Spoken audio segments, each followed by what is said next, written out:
I want to just give us some context of what has been happening over the last couple of years. At the end of the Biden administration, there were about 39,000 people in detention. Now there are over 70,000 people, so almost double.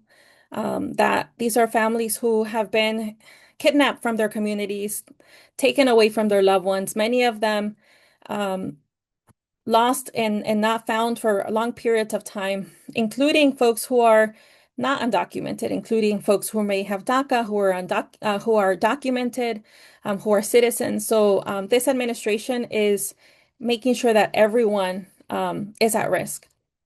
Last year was one of our deadliest on record. There was over almost 31, yeah, there was 31 people who died, unfortunately, in custody. And just alone in the last 3.5 months, we've had already 12 people who have died in custody. The warehouse model is particularly disturbing because ICE and DHS are treating people like if we're packages rather than human beings. This is not just a policy failure.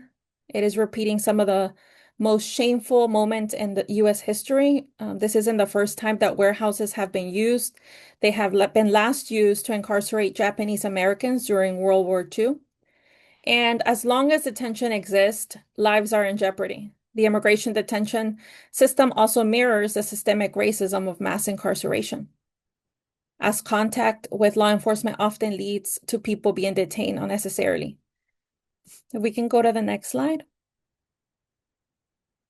In this graphic here, you'll see that ICE now operates with a funding of $169.7 billion, making it the largest federal enforcement agency in the US, running the largest immigration detention system in the world.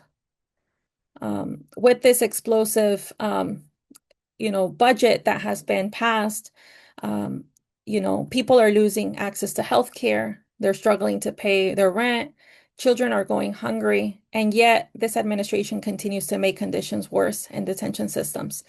I want to also make it clear that the immigration detention system has always been cruel and unnecessary, and that we will continue to fight and push back until every detention center is closed.